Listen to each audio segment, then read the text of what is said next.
అబ్బా ఈ పేరు వినగానే నోట్లో నీళ్లు ఊరుతాయి కదూ. ఏ సంతోషం వచ్చినా పాప్కార్న్, సినిమా చూసినా పాప్కార్న్, బోర్ కొట్టినా పాప్కార్న్. ఒక అబ్బాయి తన గర్ల్ ఫ్రెండ్ ని ఉజ్జగించాలన్నా పాప్కార్న్. అసలు విలన్ హీరోని కొడుతుంటే పాప్కార్న్ ని గట్టిగా నములుతూ అయ్యో మా హీరోని ఇలా కొడుతున్నాడేంటి అనుకుంటాం. మరి హీరో విలన్ ని కొడుతుంటే కొట్టురా కొట్టని ఆనందంగా నములుతాం. ఇక హీరో హీరోయిన్ రొమాంటిక్ సీన్ అయితే తింటూ ఆస్వాదిస్తాం. కామెడీ సీన్స్ అయితే ఎన్నిసార్లు నవ్వి నవ్వి పాప్కార్న్ కింద పడేలేదు. అలా టికెట్ రేట్లు 10 రూపాయలు ఉన్నప్పుడు పాప్కార్న్ రూపాయికి దొరికేది. అలా చిన్న పిల్లలైతే పాప్కార్న్ ప్యాకెట్ ఇస్తే ఎంత సంతోషమో. బర్త్డే పార్టీ అయినా పాప్కార్న్, మంచి మార్కులు వచ్చినా పాప్కార్నే మరి.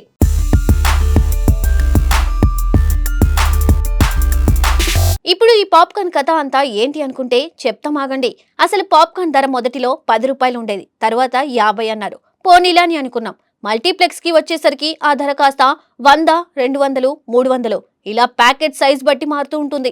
మధ్యతరగతి వాళ్ళకి మల్టీప్లెక్స్ లో పాప్కార్న్ తినాలి అంటే జేబుకి చిల్లు పడినట్టే కదా. సరేలే ఎలాగోలాగా కొంటున్నాం అనుకుంటే జీఎస్టీ పిడుగు మన నెత్తిన పడింది. ఇప్పటి పరిస్థితుల్లో థియేటర్లకు ప్రేక్షకులు తగ్గిపోవడానికి ఓటీటీ ప్రభావం ఒక్కటే కారణం కాదు. ఎక్కువ టికెట్ ధరలు, థియేటర్లో అధిక ధరలకు అమ్మే పాప్కార్న్, కూల్ డ్రింక్స్ వంటి ఫుడ్ అండ్ బెవరేజెస్ ఖర్చులు కూడా ప్రేక్షకుల అడుగులు తగ్గించాయని అనేక నిర్మాతలు ఇంటర్వ్యూల్లో, ప్రెస్ మీట్లలో బహిరంగంగా అంగీకరించారు. కుటుంబంతో కలిసి సినిమా చూడాలంటే 4 టికెట్లు, వాటితో పాటు స్నాక్స్ అన్ని కలిపితే పెద్ద మొత్తం ఖర్చవుతుంది. దీంతో చాలా మంది కుటుంబాలు ఓటీటీలోనే చూసేద్దామని నిర్ణయించుకుంటున్నాయి.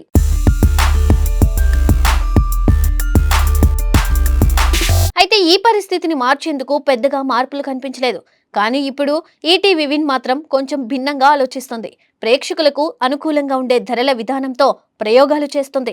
ఇప్పటికే తమ థియేట్రికల్ విడుదల కోసం 99 రూపాయల టికెట్ ఆఫర్ ను ప్రవేశపెట్టారు. ఆ ప్రయత్నం పరిశ్రమలో చర్చకు దారితీసింది. ఇప్పుడు మార్చి 6న విడుదల కాబోతున్న సాంప్రదాయని, సుప్పిని, శుద్ధపూసిని చిత్రానికి మరింత ప్రత్యేక ఆఫర్ ను ప్రకటించారు. ఈ సినిమాలో హీరోగా శివాజీ నటిస్తున్నారు. కుటుంబ ప్రేక్షకులను ఆకర్షించాలనే ఉద్దేశంతో కొత్త కాంబో ఆఫర్ తీసుకొచ్చారు.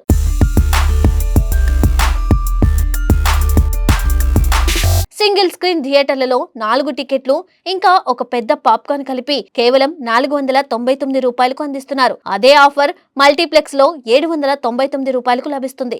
సాధారణంగా కుటుంబంగా థియేటర్కు వెళ్తే ఖర్చు ఎక్కువ అవుతుందని భావించే వారికి ఇది ఒక మంచి అవకాశం. టికెట్లతో పాటు పాప్కార్న్ కూడా ఉండడం వల్ల ప్రేక్షకులకు అదనపు విలువ లభిస్తుంది. పాప్కార్న్ ధరలు సాధారణంగా ఎగ్జిబిటర్ల ఆధీనంలో ఉంటాయని చెప్పినా ఇలా కలిసి పనిచేస్తే పరిష్కారాలు సాధ్యమేనని ఈ ప్రయత్నం చూపిస్తుంది. ఉద్దేశం ఉంటే మార్గం దొరుకుతుందని ఈ మోడల్ నిరూపిస్తుంది.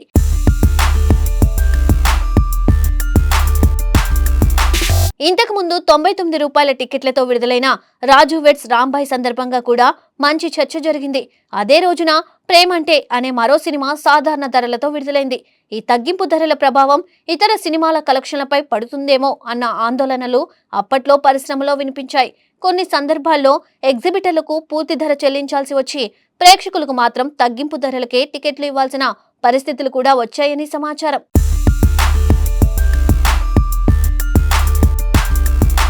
అయినా సరే ఇలాంటి ప్రయోగాలు ఒక మంచి చర్చకు దారితీస్తాయి. టికెట్ ధరలను పరిస్థితులకు అనుగుణంగా మార్చే డైనమిక్ ప్రైజింగ్ విధానం, అలాగే ఫుడ్ అండ్ బెవరేజెస్ ధరలపై స్మార్ట్ వ్యూహాలు అమలు చేస్తే చిన్న, మధ్య తరహా సినిమాలకు మరింత ఉపయోగపడే అవకాశం ఉంది. ముఖ్యంగా కుటుంబ ప్రేక్షకులు మళ్లీ థియేటర్లకు రావడానికి ఇది ఒక ప్రోత్సాహంగా మారుతుంది.